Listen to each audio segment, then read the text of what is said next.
Chapter 2. Desire, the starting point of all achievement. The first step toward riches. When Edwin C. Barnes climbed down from the freight train in Orange, NJ, more than 30 years ago, he may have resembled a tramp, but his thoughts were those of a king. As he made his way from the railroad tracks to Thomas Edison's office, his mind was at work. He saw himself standing in Edison's presence. He heard himself asking Mr. Edison for an opportunity to carry out the one consuming obsession of his life, a burning desire to become the business associate of the great inventor. Barnes's desire was not a hope, it was not a wish. It was a keen, pulsating desire, which transcended everything else. It was definite. The desire was not new when he approached Edison. It had been Barnes's dominating desire for a long time. In the beginning, when the desire first appeared in his mind, it may have been, probably was, only a wish, but it was no mere wish when he appeared before Edison with it. A few years later, Edwin C. Barnes again stood before Edison, in the same office where he first met the inventor. This time his desire had been translated into reality. He was in business with Edison. The dominating dream of his life had become a reality. Today, people who know Barnes envy him, because of the break life yielded him. They see him in the days of his triumph, without taking the trouble to investigate the cause of his success. Barnes succeeded because he chose a definite goal, placed all his energy, all his willpower, all his effort, everything back of that goal. He did not become the partner of Edison the day he arrived. He was content to start in the most menial work, as long as it provided an opportunity to take even one step toward his cherished goal. 5 years passed before the chance he had been seeking made its appearance. During all those years, not one ray of hope, not one promise of attainment of his desire had been held out to him. To everyone, except himself, he appeared only another cog in the Edison business wheel, but in his own mind, he was the partner of Edison every minute of the time, from the very day that he first went to work there. It is a remarkable illustration of the power of a definite desire. Barnes won his goal because he wanted to be a business associate of Mr. Edison more than he wanted anything else. He created a plan by which to attain that purpose, but he burned all bridges behind him. He stood by his desire until it became the dominating obsession of his life, and finally, a fact. When he went to Orange, he did not say to himself, "I will try to induce Edison to give me a job of some sort." He said, "I will see Edison, and put him on notice that I have come to go into business with him." He did not say, "I will work there for a few months, and if I get no encouragement, I will quit and get a job somewhere else." He did say, "I will start anywhere.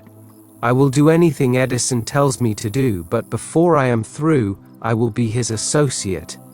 He did not say, "I will keep my eyes open for another opportunity in case I fail to get what I want in the Edison organization." He said, "There is but one thing in this world that I am determined to have, and that is a business association with Thomas A. Edison. I will burn all bridges behind me and stake my entire future on my ability to get what I want." He left himself no possible way of retreat. He had to win or perish. That is all there is to the Barnes story of success. A long while ago, a great warrior faced a situation which made it necessary for him to make a decision, which ensured his success on the battlefield. He was about to send his armies against a powerful foe, whose men outnumbered his own. He loaded his soldiers into boats, sailed to the enemy's country, unloaded soldiers and equipment, then gave the order to burn the ships that had carried them. Addressing his men before the first battle, he said, "You see the boats going up in smoke. That means that we cannot leave these shores alive unless we win.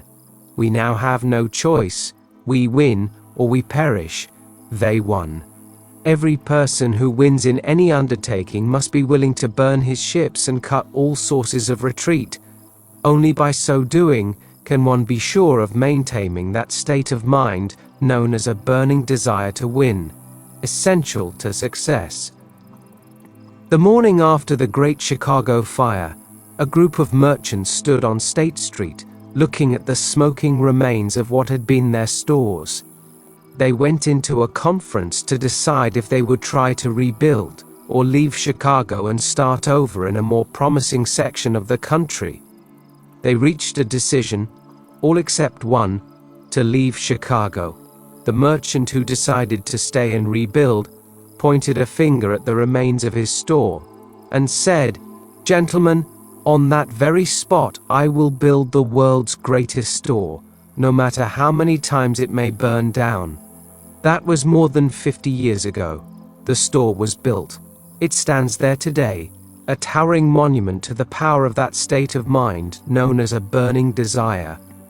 The easy thing for Marshall Field to have done would have been exactly what his fellow merchants did. When the going was hard and the future looked dismal, they pulled up and went where the going seemed easier. Mark well this difference between Marshall Field and the other merchants, because it is the same difference which distinguishes Edwin C. Barnes from thousands of other young men who have worked in the Edison organization. It is the same difference which distinguishes practically all who succeed from those who fail. Every human being who reaches the age of understanding of the purpose of money wishes for it.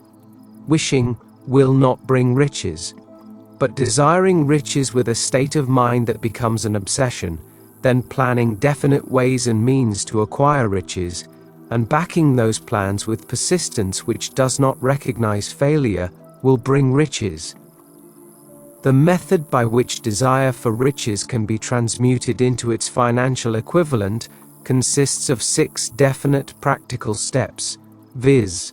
First, fix in your mind the exact amount of money you desire.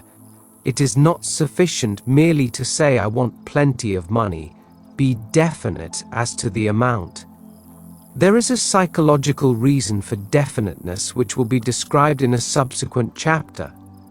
Second, determine exactly what you intend to give in return for the money you desire. There is no such reality as something for nothing. Third, establish a definite date when you intend to possess the money you desire. Fourth, create a definite plan for carrying out your desire, and begin at once, whether you are ready or not, to put this plan into action. Fifth, write out a clear, concise statement of the amount of money you intend to acquire, name the time limit for its acquisition, state what you intend to give in return for the money, and describe clearly the plan through which you intend to accumulate it. Sixth, read your written statement aloud, twice daily, once just before retiring at night, and once after arising in the morning. As you read, see and feel and believe yourself already in possession of the money. It is important that you follow the instructions described in these 6 steps. It is especially important that you observe and follow the instructions in the 6th paragraph. You may complain that it is impossible for you to see yourself in possession of money before you actually have it. Here is where a burning desire will come to your aid. If you truly desire money so keenly that your desire is an obsession, you will have no difficulty in convincing yourself that you will acquire it. The object is to want money, and to become so determined to have it that you convince yourself you will have it. Only those who become money conscious ever accumulate great riches. Money consciousness means that the mind has become so thoroughly saturated with the desire for money that one can see oneself already in possession of it. To the uninitiated, who has not been schooled in the working principles of the human mind, these instructions may appear impractical.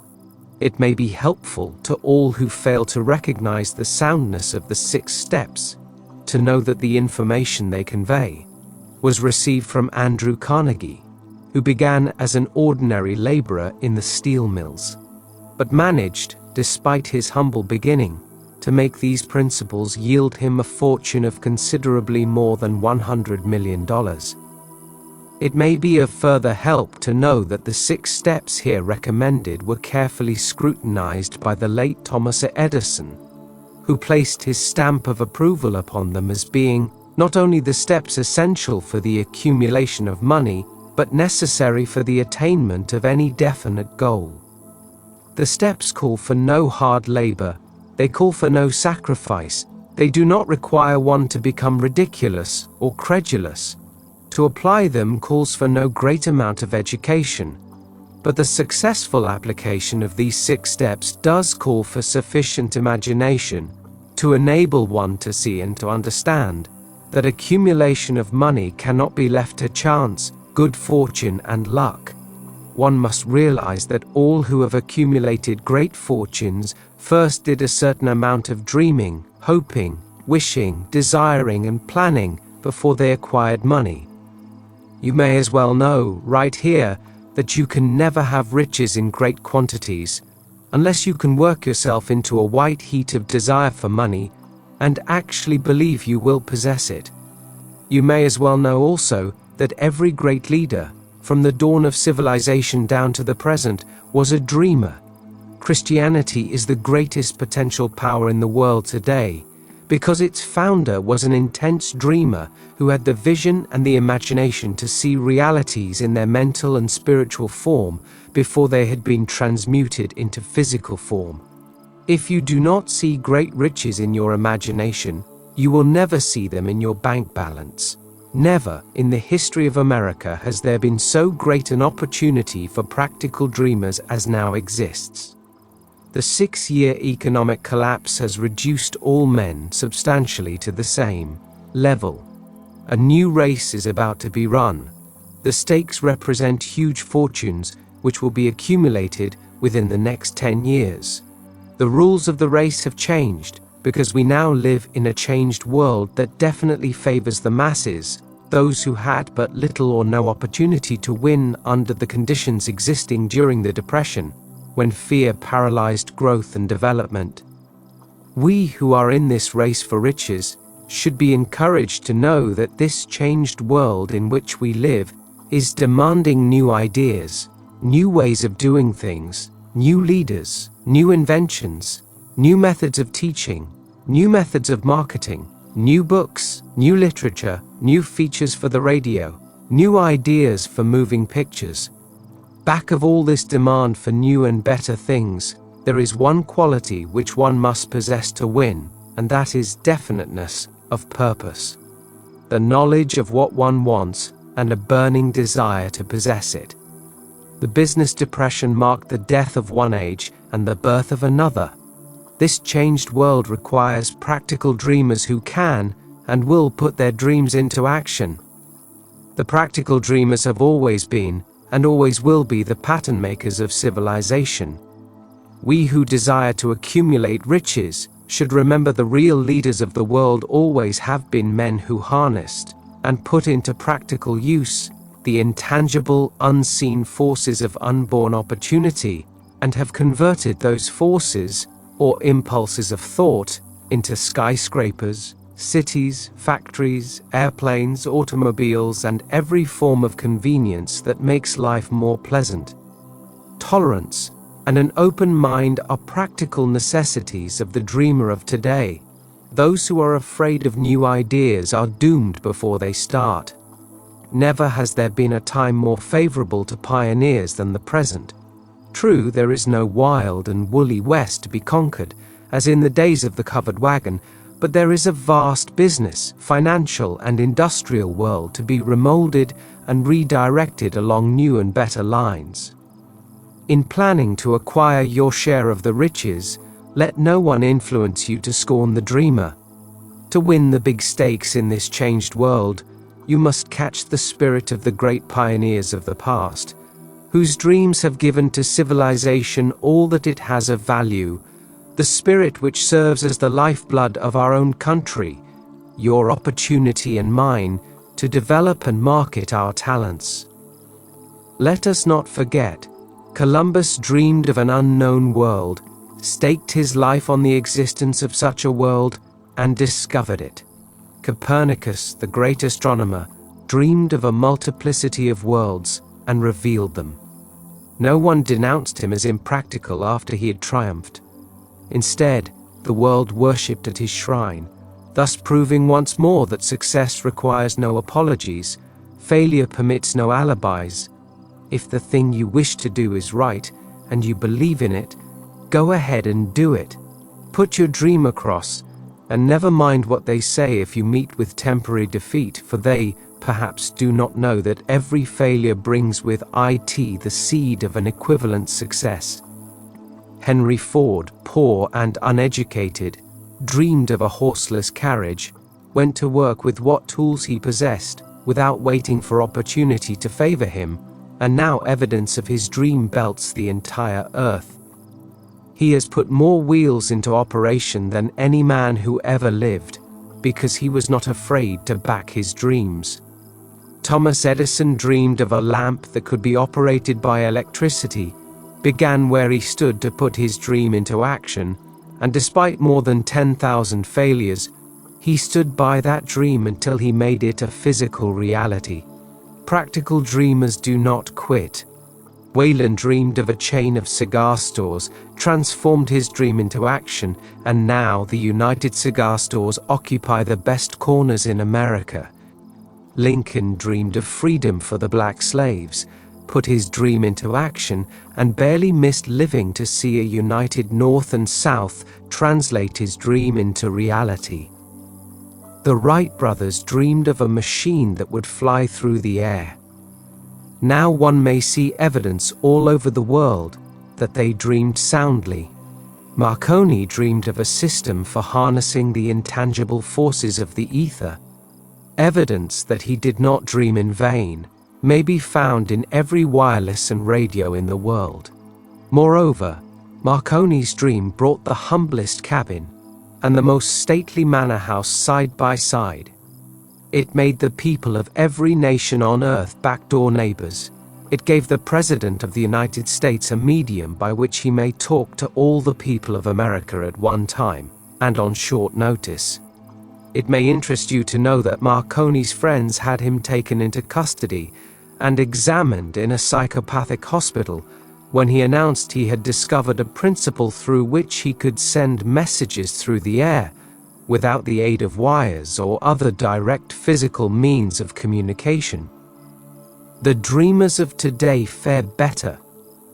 The world has become accustomed to new discoveries. Nay, it has shown a willingness to reward the dreamer who gives the world a new idea. The greatest achievement was at first, and for a time, but a dream. The oak sleeps in the acorn, the bird waits in the egg, and in the highest vision of the soul, a waking angel stirs.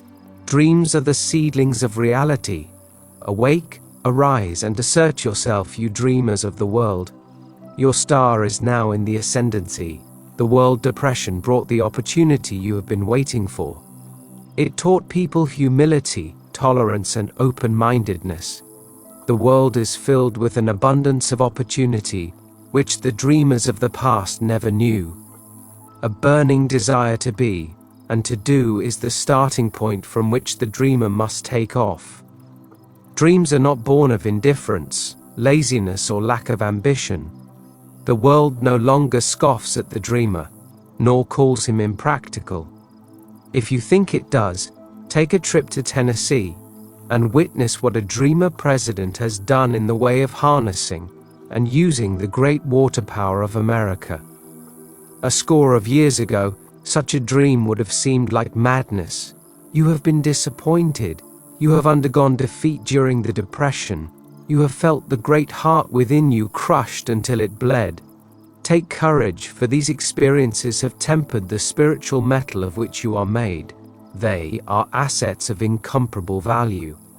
Remember too that all who succeed in life get off to a bad start and pass through many heartbreaking struggles before they arrive.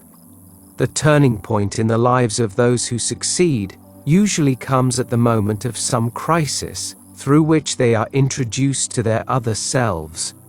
John Bunyan wrote The Pilgrim's Progress, which is among the finest of all English literature, after he had been confined in prison and sorely punished because of his views on the subject of religion. O. Henry discovered the genius which slept within his brain after he had met with great misfortune and was confined in a prison cell in Columbus, Ohio. Being forced through misfortune to become acquainted with his other self and to use his imagination, he discovered himself to be a great author instead of a miserable criminal and outcast. Strange and varied are the ways of life, and stranger still are the ways of infinite intelligence, through which men are sometimes forced to undergo all sorts of punishment before discovering their own brains and their own capacity to create useful ideas through imagination. Edison, the world's greatest inventor and scientist, was a tramp telegraph operator. He failed innumerable times before he was driven, finally, to the discovery of the genius which slept within his brain. Charles Dickens began by pasting labels on blacking pots. The tragedy of his first love penetrated the depths of his soul and converted him into one of the world's truly great authors. That tragedy produced, first, David Copperfield, then a succession of other works that made this a richer and better world for all who read his books. Disappointment over love affairs generally has the effect of driving men to drink and women to ruin, and this, because most people never learn the art of transmuting their strongest emotions into dreams of a constructive nature. Helen Keller became deaf, dumb, and blind shortly after birth. Despite her greatest misfortune, she has written her name indelibly in the pages of the history of the great. Her entire life has served as evidence that no one ever is defeated until defeat has been accepted as a reality. Robert Burns was an illiterate country lad. He was cursed by poverty and grew up to be a drunkard in the bargain. The world was made better for his having lived, because he clothed beautiful thoughts in poetry and thereby plucked a thorn and planted a rose in its place. Booker T. Washington was born in slavery, handicapped by race and color. Because he was tolerant, had an open mind at all times, on all subjects, and was a dreamer, he left his impress for good on an entire race. Beethoven was deaf, Milton was blind, but their names will last as long as time endures, because they dreamed and translated their dreams into organized thought. Before passing to the next chapter, kindle anew in your mind the fire of hope, faith, courage, and tolerance. If you have these states of mind, and a working knowledge of the principles described, all else that you need will come to you, when you are ready for it. Let Emerson state the thought in these words: every proverb, every book, every byword that belongs to thee for aid and comfort, shall surely come home through open or winding passages. Every friend whom not thy fantastic will, but the great and tender soul in thee craveth, shall lock thee in his embrace. There is a difference between wishing for a thing and being ready to receive it. No one is ready for a thing until he believes he can acquire it. The state of mind must be belief, not mere hope or wish. Open-mindedness is essential for belief. Closed minds do not inspire faith, courage, and belief. Remember, no more effort is required to aim high in life, to demand abundance and prosperity, than is required to accept misery and poverty. A great poet has correctly stated this universal truth through these lines: I bargained with life for a penny, and life would pay no more. However, I begged at evening when I counted my scanty store. For life is a just employer, he gives you what you ask, but once you have set the wages, why, you must bear the task. I worked for a menial's hire, only to learn, dismayed, that any wage I had asked of life, life would have willingly paid. Desire outwits Mother Nature. As a fitting climax to this chapter, I wish to introduce one of the most unusual persons I have ever known. I first saw him 24 years ago, a few minutes after he was born. He came into the world without any physical sign of ears, and the doctor admitted, when pressed for an opinion, that the child might be deaf and mute for life. I challenged the doctor's opinion. I had the right to do so. I was the child's father. I too reached a decision and rendered an opinion, but I expressed the opinion silently, in the secrecy of my own heart. I decided that my son would hear and speak. Nature could send me a child without ears, but nature could not induce me to accept the reality of the affliction. In my own mind, I knew that my son would hear and speak. How? I was sure there must be a way, and I knew I would find it. I thought of the words of the immortal Emerson. The whole course of things goes to teach us faith. We need only obey. There is guidance for each of us, and by lowly listening, we shall hear the right word. The right word? Desire. More than anything else, I desired that my son should not be a deaf mute. From that desire I never receded, not for a second. Many years previously, I had written, "Our only limitations are those we set up in our own minds." For the first time I wondered if that statement were true. Lying on the bed in front of me was a newly born child, without the natural equipment of hearing. Even though he might hear and speak, he was obviously disfigured for life. Surely this was a limitation which that child had not set up in his own mind. What could I do about it? Somehow I would find a way to transplant into that child's mind my own burning desire for ways and means of conveying sound to his brain without the aid of ears. As soon as the child was old enough to cooperate, I would fill his mind so completely with a burning desire to hear, that nature would, by methods of her own, translate it into physical reality. All this thinking took place in my own mind, but I spoke of it to no one. Every day I renewed the pledge I had made to myself, not to accept a deaf mute for a son. As he grew older, and began to take notice of things around him, we observed that he had a slight degree of hearing. When he reached the age when children usually begin talking, he made no attempt to speak. But we could tell by his actions that he could hear certain sounds slightly. That was all I wanted to know. I was convinced that if he could hear, even slightly, he might develop still greater hearing capacity. Then something happened which gave me hope. It came from an entirely unexpected source. We bought a Victrola.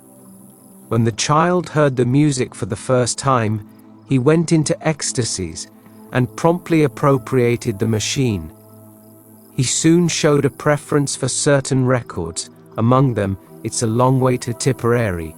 On one occasion he played that piece over and over, for almost 2 hours, standing in front of the Victrola, with his teeth clamped on the edge of the case. The significance of this self-formed habit of his did not become clear to us until years afterward, for we had never heard of the principle of bone conduction of sound at that time. Shortly after he appropriated the Victrola, I discovered that he could hear me quite clearly when I spoke with my lips touching his mastoid bone, or at the base of the brain. These discoveries placed in my possession the necessary media by which I began to translate into reality my burning desire to help my son develop hearing and speech. By that time he was making stabs at speaking certain words. The outlook was far from encouraging, but desire backed by faith knows no such word as impossible. Having determined that he could hear the sound of my voice plainly, I began, immediately, to transfer to his mind the desire to hear and speak. I soon discovered that the child enjoyed bedtime stories, so I went to work, creating stories designed to develop in him self-reliance, imagination, and a keen desire to hear and to be normal. There was one story in particular which I emphasized by giving it some new and dramatic coloring each time it was told. It was designed to plant in his mind the thought that his affliction was not a liability, but an asset of great value. Despite the fact that all the philosophy I had examined clearly indicated that every adversity brings with it the seed of an equivalent advantage, I must confess that I had not the slightest idea how this affliction could ever become an asset. However, I continued my practice of wrapping that philosophy in bedtime stories, hoping the time would come when he would find some plan by which his handicap could be made to serve some useful purpose. Reason told me plainly that there was no adequate compensation for the lack of ears and natural hearing equipment. Desire, backed by faith, pushed reason aside and inspired me to carry on. As I analyze the experience in retrospect, I can see now that my son's faith in me had much to do with the astounding results. He did not question anything I told him. I sold him the idea that he had a distinct advantage over his older brother, and that this advantage would reflect itself in many ways. For example, the teachers in school would observe that he had no ears, and because of this, they would show him special attention and treat him with extraordinary kindness. They always did. His mother saw to that by visiting the teachers and arranging with them to give the child the extra attention necessary. I sold him the idea too that when he became old enough to sell newspapers, his older brother had already become a newspaper merchant. He would have a big advantage over his brother for the reason that people would pay him extra money for his wares, because they could see that he was a bright, industrious boy, despite the fact he had no ears. We could notice that, gradually, the child's hearing was improving. Moreover, he had not the slightest tendency to be self-conscious because of his affliction. When he was about 7, he showed the first evidence that our method of servicing his mind was bearing fruit. For several months he begged for the privilege of selling newspapers, but his mother would not give her consent. She was afraid that his deafness made it unsafe for him to go on the street alone. Finally, he took matters in his own hands. One afternoon, when he was left at home with the servants, he climbed through the kitchen window, shinnied to the ground, and set out on his own. He borrowed 6 cents in capital from the neighborhood shoemaker, invested it in papers, sold out, reinvested, and kept repeating until late in the evening. After balancing his accounts and paying back the 6 cents he had borrowed from his banker, he had a net profit of 42 cents. When we got home that night, we found him in bed asleep, with the money tightly clenched in his hand. His mother opened his hand, removed the coins, and cried. Of all things, crying over her son's first victory seemed so inappropriate. My reaction was the reverse. I laughed heartily, for I knew that my endeavor to plant in the child's mind an attitude of faith in himself had been successful. His mother saw, in his first business venture, a little deaf boy who had gone out in the streets and risked his life to earn money. I saw a brave, ambitious, self-reliant little businessman whose stock in himself had been increased 100% because he had gone into business on his own initiative and had won. The transaction pleased me because I knew that he had given evidence of a trait of resourcefulness that would go with him all through life. Later events proved this to be true. When his older brother wanted something, he would lie down on the floor, kick his feet in the air, cry for it, and get it. When the little deaf boy wanted something, he would plan a way to earn the money, then buy it for himself. He still follows that plan. Truly, my own son has taught me that handicaps can be converted into stepping stones on which one may climb towards some worthy goal, unless they are accepted as obstacles and used as alibis. The little deaf boy went through the grades, high school and college without being able to hear his teachers, excepting when they shouted loudly at close range. He did not go to a school for the deaf. We would not permit him to learn the sign language. We were determined that he should live a normal life and associate with normal children, and we stood by that decision, although it cost us many heated debates with school officials.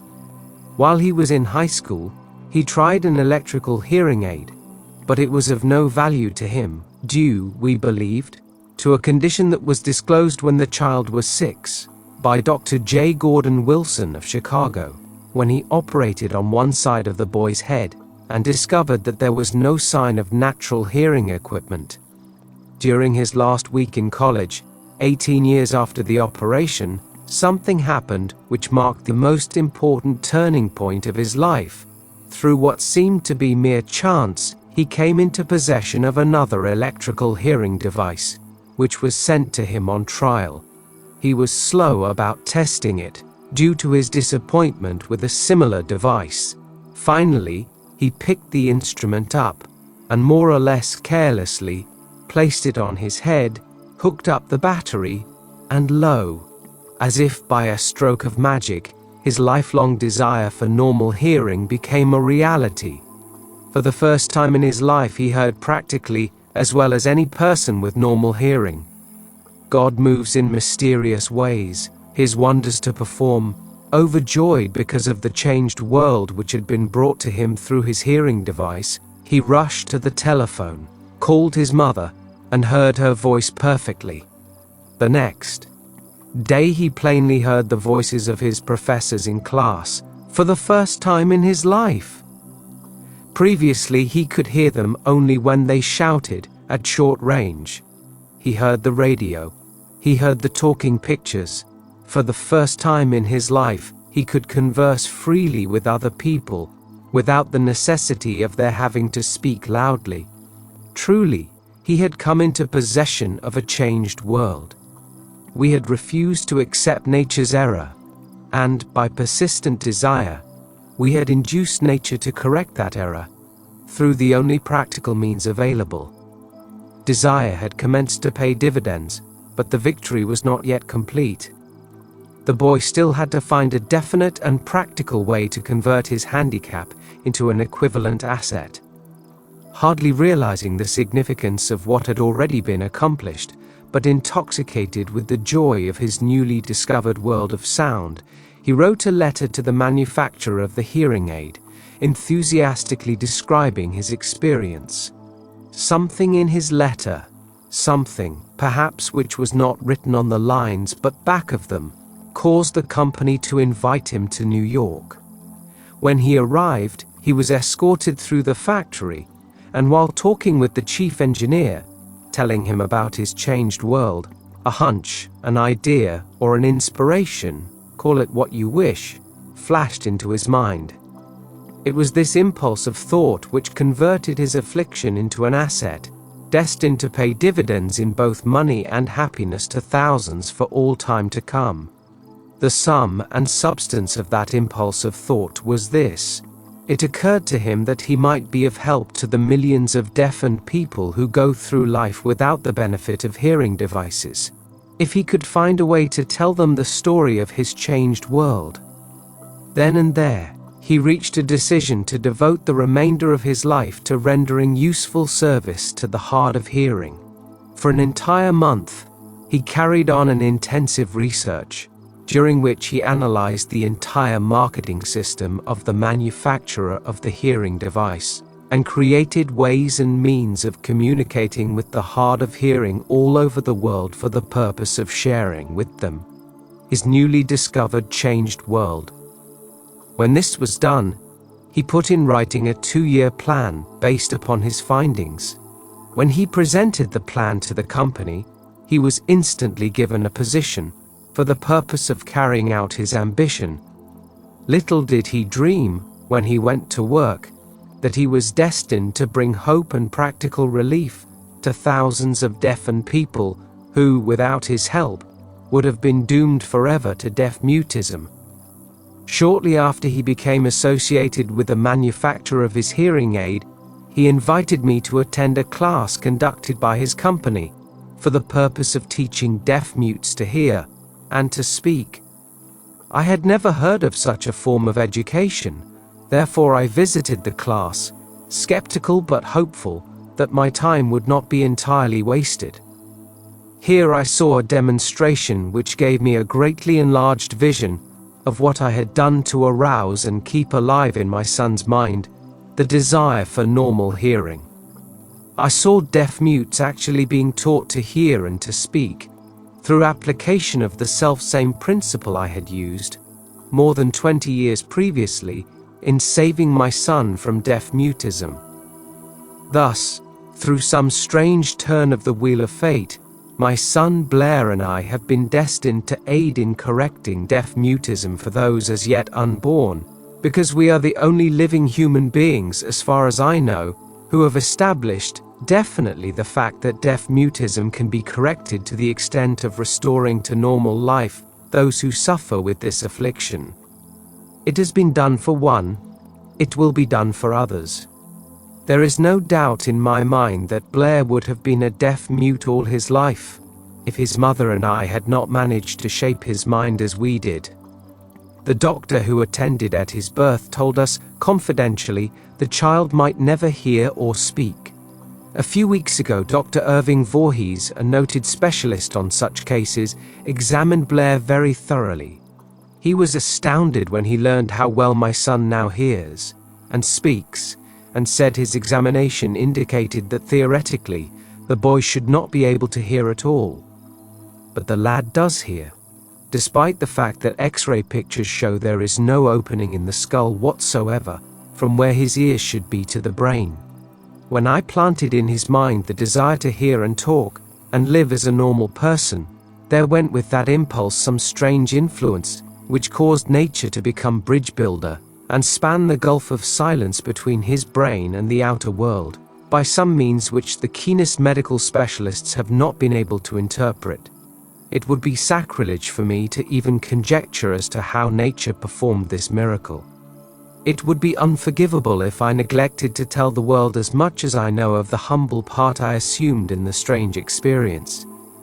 It is my duty, and a privilege to say I believe, and not without reason, that nothing is impossible to the person who backs desire with enduring faith.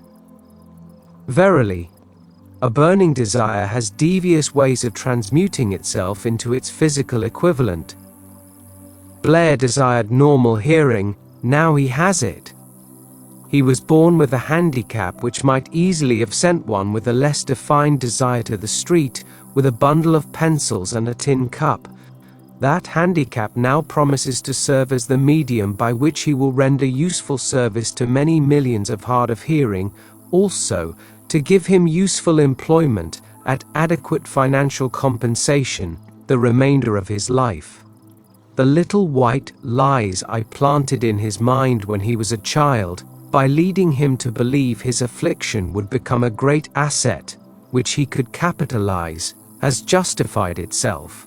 Verily, there is nothing, right or wrong, which belief, plus burning desire cannot make real. These qualities are free to everyone. In all my experience in dealing with men and women who had personal problems, I never handled a single case which more definitely demonstrates the power of desire. Authors sometimes make the mistake of writing of subjects of which they have but superficial or very elementary knowledge. It has been my good fortune to have had the privilege of testing the soundness of the power of desire through the affliction of my own son. Perhaps it was providential that the experience came as it did, for surely no one is better prepared than he to serve as an example of what happens when desire is put to the test. If Mother Nature bends to the will of desire, is it logical that mere men can defeat a burning desire? Strange and imponderable is the power of the human mind. We do not understand the method by which it uses every circumstance, every individual, every physical thing within its reach, as a means of transmuting desire into its physical counterpart. Perhaps science will uncover this secret. I planted in my son's mind the desire to hear and to speak, as any normal person hears and speaks. That desire has now become a reality. I planted in his mind the desire to convert his greatest handicap into his greatest asset. That desire has been realized. The modus operandi by which this astounding result was achieved is not hard to describe. It consisted of three very definite facts. First, I mixed faith with the desire for normal hearing, which I passed on to my son. Second, I communicated my desire to him in every conceivable way available, through persistent, continuous effort, over a period of years. Third, he believed me. As this chapter was being completed, news came of the death of Napoleon Hill. One short paragraph in the news dispatch gives the clue to this unusual woman's stupendous success as a singer. I quote the paragraph because the clue it contains is none other than desire. Early in her career, Napoleon Hill visited the director of the Vienna Court Opera to have him test her voice. But he did not test it. After taking one look at the awkward and poorly dressed girl, he exclaimed, "None too gently, with such a face, and with no personality at all. How can you ever expect to succeed in opera? My good child, give up the idea. Buy a sewing machine and go to work. You can never be a singer. Never is a long time." The director of the Vienna Court Opera knew much about the technique of singing. He knew little about the power of desire when it assumes the proportion of an obsession. If he had known more of that power, he would not have made the mistake of condemning genius without giving it an opportunity. Several years ago, one of my business associates became ill. He became worse as time went on, and finally was taken to the hospital for an operation. Just before he was wheeled into the operating room, I took a look at him and wondered how anyone as thin and emaciated as he could possibly go through a major operation successfully. The doctor warned me that there was little if any chance of my ever seeing him alive again, but that was the doctor's opinion. It was not the opinion of the patient. Just before he was wheeled away, he whispered feebly, "Do not be disturbed, Chief. I will be out of here in a few days." The attending nurse looked at me with pity. But the patient did come through safely. After it was all over, his physician said, nothing but his own desire to live saved him. He never would have pulled through if he had not refused to accept the possibility of death. I believe in the power of desire backed by faith, because I have seen this power lift men from lowly beginnings to places of power and wealth. I have seen it rob the grave of its victims. I have seen it serve as the medium by which men staged a comeback after having been defeated. In 100 different ways, I have seen it provide my own son with a normal, happy, successful life, despite nature's having sent him into the world without ears. How can one harness and use the power of desire? This has been answered through this, and the subsequent chapters of this book. This message is going out to the world at the end of the longest, and perhaps the most devastating depression America has ever known. It is reasonable to presume that the message may come to the attention of many who have been wounded by the depression, those who have lost their fortunes, others who have lost their positions, and great numbers who must reorganize their plans and stage a comeback. To all these I wish to convey the thought that all achievement, no matter what may be its nature or its purpose, must begin with an intense, burning desire for something definite. Through some strange and powerful principle of mental chemistry which she has never divulged, nature wraps up in the impulse of strong desire that something which recognizes no such word as impossible and accepts no such reality as failure.